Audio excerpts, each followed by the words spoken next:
The Big Bang Theory. Why would that lend support to a theory of a God? The picture of the universe that has emerged is a universe that had a definite beginning and therefore requires some sort of external creator or cause. That comes back to the idea of a designer of all this. Are you prepared to accept you could just be completely wrong about this? One of the scientists who first discovered these fine-tuning parameters was Fred Hoyle, later quoted as saying that a super intellect has monkeyed with physics and chemistry to make life possible. And I would say I love the way the monkeys always make it into the origins discussion, even if it's in physics. It always goes back to monkeys. Is your belief that the Darwin theory actually fails? I think it does fail. The idea of natural selection acting on random mutations and variations is now understood to lack the creative power to generate major changes in the history of life. Bill Gates said that DNA is like a software program, but much more complex than any we've ever devised. If you could get the answer to any of life's great mysteries that no one's ever worked out, what would they be? When you look at what's happened in Israel and then Gaza in the last 6 months, why would a God that has the universal creative superpower allow such misery and hell? Have you thought about that? Well, of course. Popular wisdom has it that scientific understanding has challenged or even replaced the notion of God. My next guest has become one of the most controversial philosophical minds on the planet by arguing pretty much the opposite. Dr. Stephen C. Meyer says humanity's greatest scientific discoveries prove there is an intelligent mind behind the universe. He's a New York Times bestselling author who's tested his ideas on some of the world's biggest debate stages. And Stephen C. Meyer, I'm delighted to say, is here in London, joining me on Uncensored. Absolutely. So, I mean, you've got an amazing pedigree to discuss all this.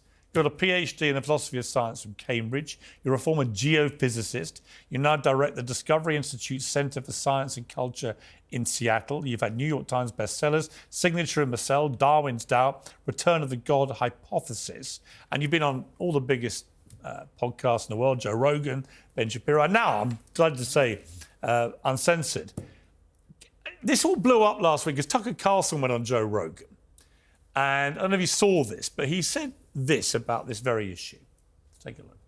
If evolution is real, and if there is this constant, I don't know, but it's visible. Like you can measure it in certain animals. You can measure adaptation. Yeah. But there's no evidence that in fact, I think we've kind of given up on the idea of evolution. The theory of evolution as articulated by Darwin is like kind of not true. Right? In what sense? Well, in the most basic sense, the idea that, all life emerged from a single cell organism and over time, and there would be a fossil record of that, and there's not. Your response?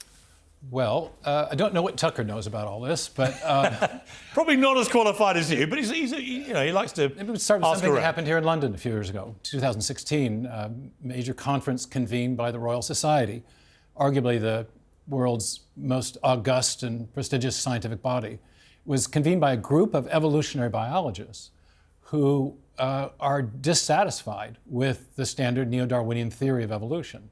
And many of the conveners are calling for a new theory because the primary mechanism of biological change articulated by Darwin and his subsequent followers, now called the neo-Darwinists, the idea of natural selection acting on random mutations and variations, is now understood to lack the creative power to generate major changes in the history of life. And is the crux of this debate, is it, as Tucker was getting at there, is it that if you actually start from where Darwin's theory begins, the creation of the human being was so complicated, the body, the way we exist is so complicated, it doesn't make any rational sense. There's two issues, really. There's how do you get to the first life from the simpler non-living chemicals? That's sometimes called chemical evolutionary theory, and that's a complete mess. It's in a state of impasse, and almost everyone, even your recent guest Richard Dawkins, acknowledges we have no chemical evolutionary theory that accounts for the origin of the first life.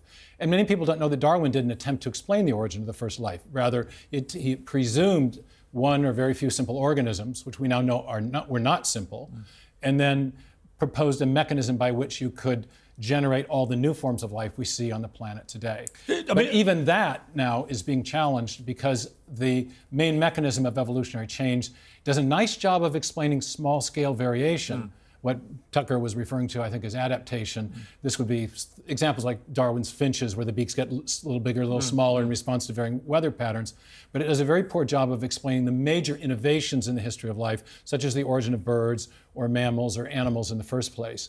And there in the fossil record, we do see very abrupt, many instances of very abrupt appearance without the transitional intermediates that you'd expect on the basis of the Darwinian picture of the tree of life. So is your belief that the Darwin theory actually fails then? I think it does fail. I think it captures an element of the truth. There's the small-scale microevolutionary variation is certainly a real process, and no one disputes that. Natural selection is a real process, but what's at issue now is the degree to which it has genuine creative power. And I think at this 2016 conference, the opening talk was given by a prominent Austrian evolutionary biologist, not an American talk show host, and he enumerated 5 major explanatory deficits of neo-Darwinism, many of them surrounding this problem that the mechanism lacks the generative or creative power necessary to account for the major innovations in the history of life. Well, your best-selling book, new book, Return of the God Hypothesis, you argue there are 3 big scientific discoveries that point to the existence of God. I want to go through these. One, the Big Bang theory. So why would that lend support to a theory of a God? Or well, God? Right. Maybe just a little framing before I dive into the evidence. Professor Dawkins at Oxford has said that the universe has precisely the properties that we should expect if at bottom there is no purpose, no design, nothing but blind, pitiless indifference. And though I'm on the opposite side of this science v. God issue with the good professor, I think he does a marvelous job of framing key issues. And this is one of those great framing quotations.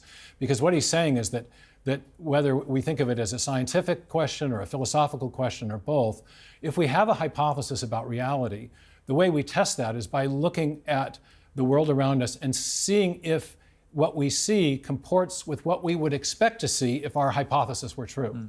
And his hypothesis is that of blind, pitiless indifference, which is a shorthand way of saying that everything came about by strictly undirected material processes.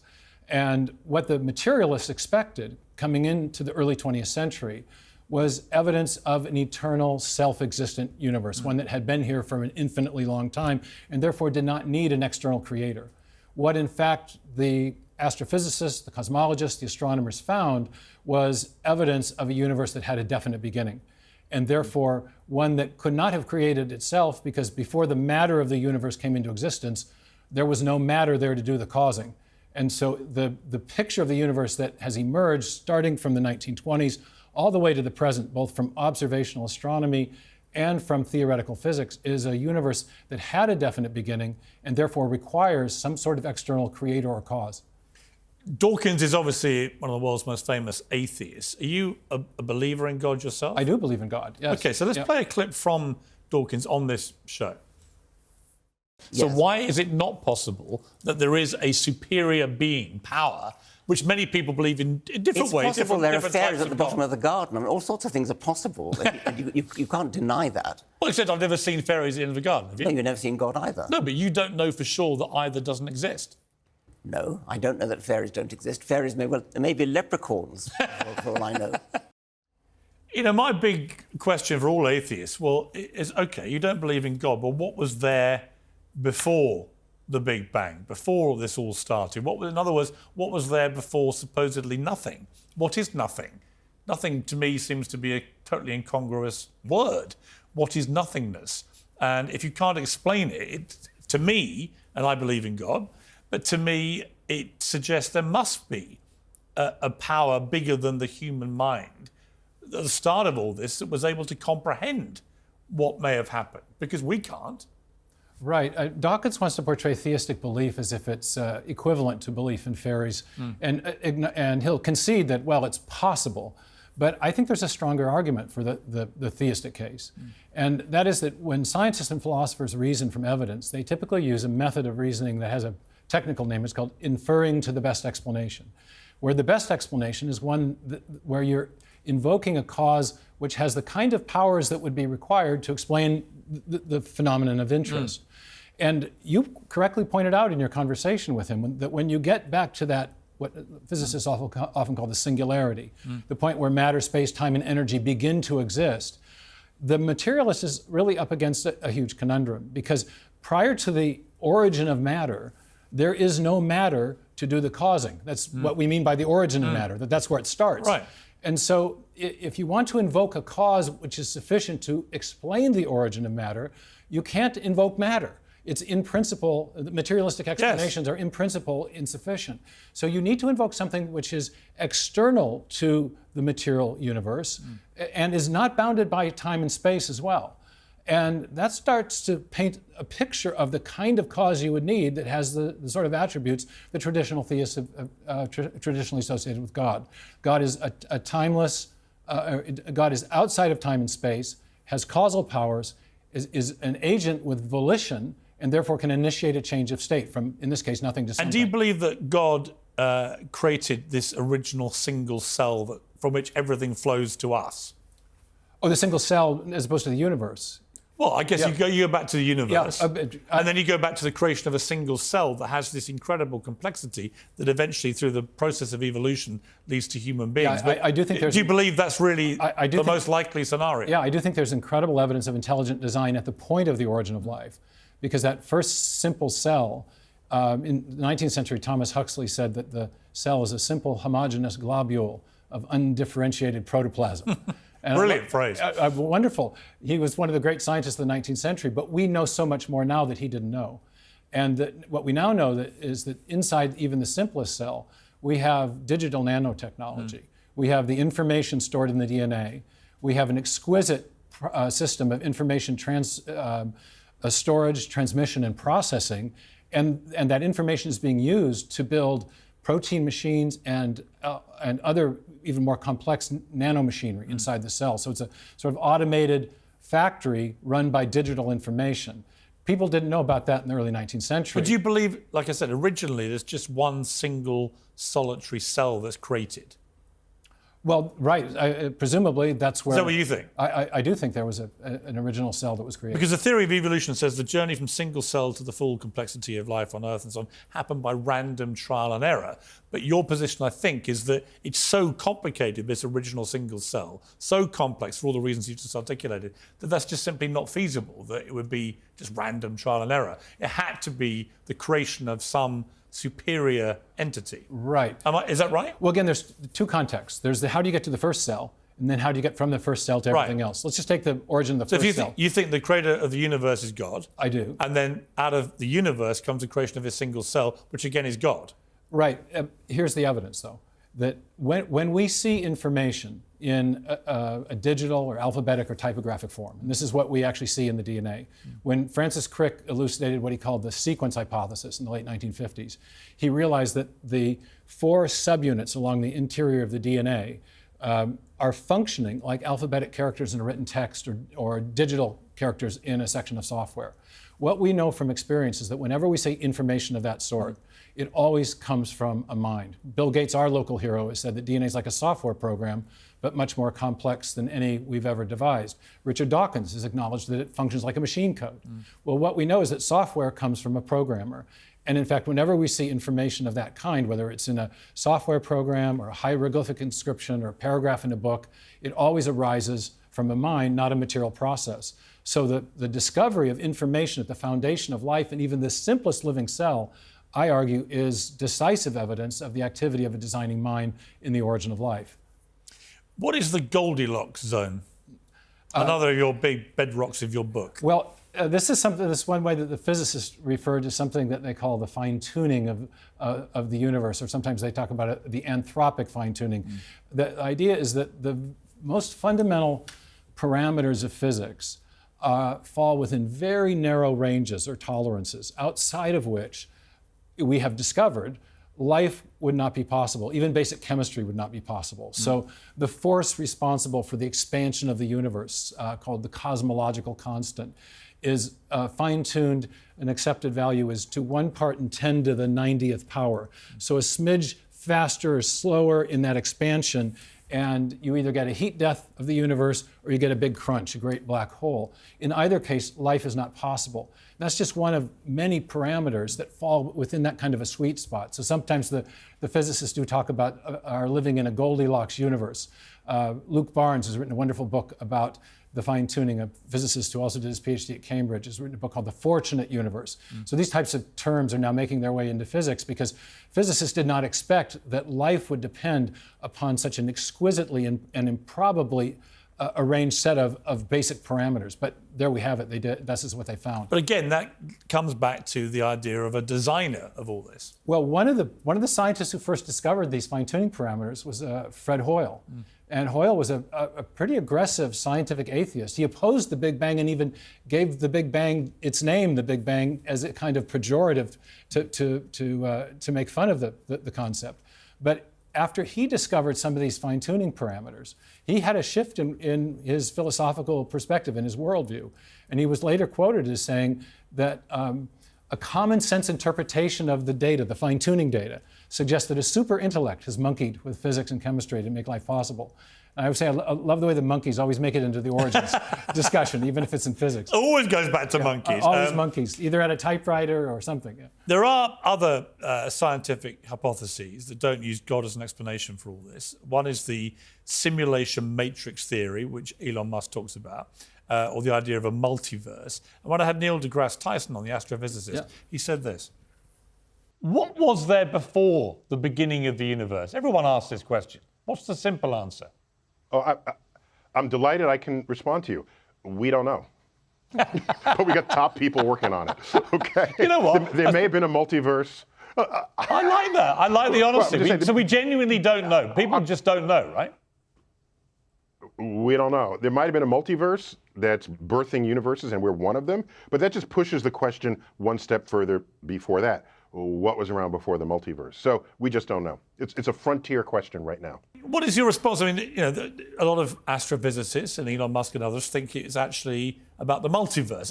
For those who don't know, what is the multiverse? And what's your response to that? Sure. The multiverse is the idea that, yes, the universe is incredibly finely tuned against all odds to make life possible. But the explanation for that is not that there was a cosmic fine-tuner, an intelligence who set the universe up so that life would be possible, but rather that there's a billion or gabillions of other universes out there that have different combinations of these different settings of these different parameters, and that ours just happens to be the lucky one. And the reason that we have life in our universe is not that it was designed for life, but rather there was a kind of giant cosmic lottery that is responsible, and that life must have arisen somewhere. And again, we just happen to be in the lucky universe. And my response. Yes. Yes, right. Well, the multiverse hypothesis is specifically relevant to explaining this fine-tuning. But there's a problem with it, and that is that if you have all these other universes out there, the very existence of these other universes does not explain the fine-tuning in our universe. And here's why. If those other universes are separate from our own, then there's no causal connection between them. So whatever happens in those other universes has no effect on our universe, including it has no effect on whatever process was responsible for setting the fine-tuning. So in virtue of that, multiverse proponents have had to propose a kind of common cause of all the universes, a universe-generating machine of some kind that could allow them to portray our universe as the lucky winner of a giant cosmic lottery. And that's where the rub comes in. But is that possible? Well, yeah, there's a problem with it. And that is that all of the different universe-generating mechanisms that have been proposed, some based on something called string theory, others based on something called inflationary cosmology, themselves require prior fine-tuning in the universe-generating mechanisms. And so you explain the fine-tuning in this universe by invoking a universe-generating mechanism, but that mechanism in turn has to be finely tuned, and so you're right back to where you started without an ultimate explanation for fine-tuning. And yet we know from our experience that when we find something that's finely tuned, think of a French recipe or an internal combustion engine or a radio dial, fine-tuning always requires, in our uniform and repeated experience, which is the basis of all scientific reasoning, it always requires a fine-tuner, an intelligence. So given that the multiverse hasn't given an ultimate explanation for fine-tuning, the best explanation for fine-tuning is still intelligent design. You obviously have a gigantic brain, that's clear, and you obviously know all about this stuff. But are you prepared to accept you could just be completely wrong about this? Oh, of course, science is inherently What would provisional. you? I mean, if you could ask Neil deGrasse Tyson this, but if you could get the answer to any of life's great mysteries, if I said to you, come on, the two or three things you'd most like to know the answer to that no one's ever worked out, what would they be? I think it's the well. I just lost my mother, and I think the deepest and hardest questions in life are not actually these big metaphysical questions. I think if you think carefully about them, there's a pretty clear answer. But I think it's the questions that come up because of the events in your own life, and sometimes suffering, sometimes joys, why things went this way rather than that way. Those are the questions I think are the hardest ones, the existential questions of one's own personal experience. I'm very sorry about your mother. I shouldn't have introduced a personal element like that. But I'm glad you did, because actually it does play into what you just said. Did that whole experience of losing your mother, did it change any of your thinking about any of this? I think the experience of grief was something that was unexpected in how intense it was. She had dementia and had been in decline for several years. You think you're prepared when you're losing someone by degrees, but there's a finality of death that I think overtakes all of us in that moment of grief. And there's something about the grief experience that it seems to make everything else pale to insignificance in that moment. And I think it's kind of, my own view of it is this kind of a signal. Like your conscience tells you what's right and wrong, I think grief is telling you about what's really important, and that in that instance, what was important is that we had lost a person of eternal value. And so, I think it was, you're never really prepared for the loss of a parent, and I thought I was, but I wasn't. Do you take comfort because of your religious conviction that you'll see your mother again in an afterlife? I absolutely do, yeah. And I think, when I was on the Rogan program, he was probing about both the objective evidence for belief in God and my subjective experience. And I would never base an argument to another scientist or philosopher on my subjective experience. But I think belief in God has, I think, legitimate objective and subjective basis.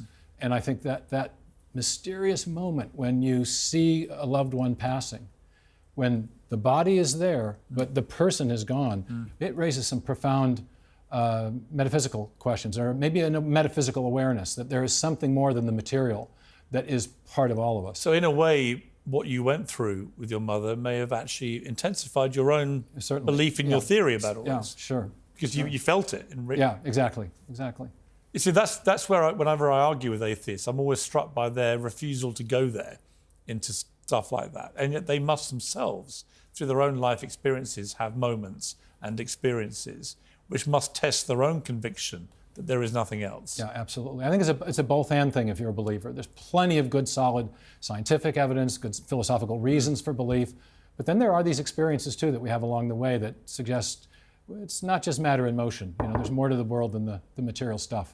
When you hear someone like Richard Dawkins, when he's so emphatic that he's right, and believing in gods like believing in fairies and all this kind of thing, do you respect that, or do you think it's just performative? Well, I honestly, he signed a book for me once in a line. I've never met him. But when I watched the interview you did with him, and I honestly, there's something about the guy, I love the guy. He's so intense about He was quite rude about me afterwards. I don't know why, because I really quite enjoyed the interview. And I thought it was quite Yeah, it looked like you were having fun. Yeah, I didn't think there was a problem. He clearly thought there was. But I always feel that anyone who has that level of intensity about the big questions in life is someone with whom I share a kindred spirit. Now, we've come to the opposite conclusion, but I also think he has this great talent for framing issues. The universe we observe has exactly the properties that we should expect. That's a great quote. If no design, no purpose. Another one, he says that biology is the study of complicated things that give the appearance of having been designed for a purpose. And yet, Dawkins himself acknowledges that he can't explain the origin of the first life. Right. So, and that to me, right there, his inability to do that is where his whole position to me collapses. Because if you're going to just make assumptions that another person's view is completely wrong, there cannot be a God. Well, okay, fine. But you've got to be able to explain you got to deliver the goods. Yes. In the interview with you is so telling. When you asked him what he wished he knew and could explain, he said the origin of the universe, the origin of life, and the nature of consciousness. Yeah. Well, those are the very things that materialism is. Not just that science can't explain those, a materialistic worldview fails to explain those. And actually, a belief in God is in a way endorsed by those big questions, because the human brain cannot come up with any other logical explanation.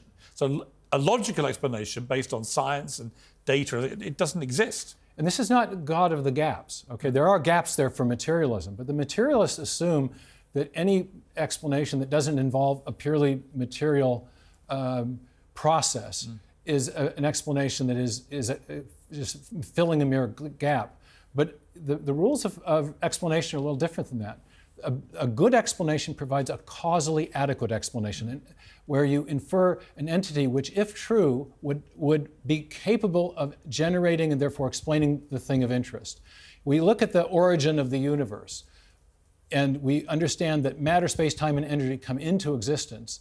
Then prior to that, there's no matter again to do the causing. So materialistic explanations are inherently inadequate, and yet positing an external entity that has volition and agency does fit the bill. If true, that would provide a positive explanation. So here's the for tough original question. universe. Because I've had family members who've renounced their faith over the Holocaust, for example. Right? How could a fair, just God allow that to happen?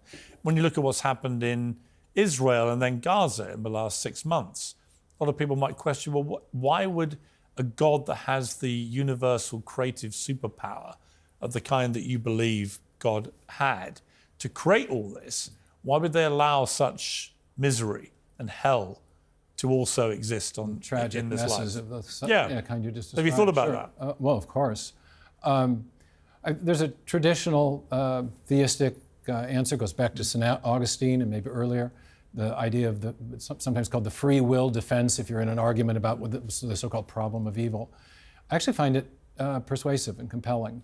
And it's the idea that God created us as free moral agents, and understood in creating us that way that he was taking a risk, that we could use our agency for good or for ill. We could use it to love him and to love the other creatures he's made, or we could use it to aggrandize ourselves. And we have instances of both on this planet. And the people will say, well, why would God do that? Well, I think the answer is that God understood that creating agents with free will opened the possibility of evil, but it also opened the possibility of genuine love. If he had created mere robots, we wouldn't really be persons. We wouldn't have the quality of life that is possible to us. So it's, in a sense, it's evidence of a divine risk. But it was a risk that I think he deemed worth taking, and ultimately, in the Christian tradition, which you and I share, there's a plan for sorting all that out at the end. Redemption. Do you believe in aliens? Well, I'm very skeptical about extraterrestrial intelligence. It used to be. Isn't it more likely than not that there are aliens? That's a very good question, Piers. It used to be thought among physicists and astrophysicists that the answer to that question was yes, because there's so many galaxies. And this is part of the cosmological question that's so fascinating. I wrote in Return of the God Hypothesis that there were 200 billion galaxies. I've since been corrected by an astrophysics colleague who says it's probably closer to 2 trillion now. Which is an insane number. An insane number of galaxies. So how can we say with any real conviction that we're the only things like this? There's a couple of books that came out in the early 2000s. One called Rare Earth by 2 astronomers at University of Washington, another called Privileged Planet. And yes, there's a lot of galaxies out there, but it turns out that the number of parameters that have to be finely tuned in a just right way to make not just a universe conducive or consistent with life, but a life-friendly solar system, a life-friendly planet, the number and improbability of getting all of those parameters right may actually dwarf the number of galaxies and planets out there. It's an open question, but it used to be thought a slam dunk, there must be life elsewhere. Now I think there's an argument both ways among the astrophysicists. But the truth is nobody knows. Nobody knows. We haven't found anything like it. Final question, what's the meaning of life? Well, I think it ultimately is to come into a relationship with the Creator who made the universe.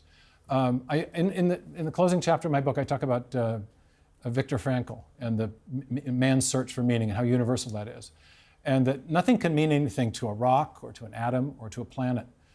Things only mean things to persons. So if there is to be meaning in life, there must be genuine persons to whom we can mean something and whom can mean something to us.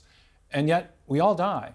And so I think if there is a God, it reopens that question of ultimate meaning. The French existentialists used to say of Sartre, without an infinite reference point, nothing finite has any lasting or enduring meaning. Right.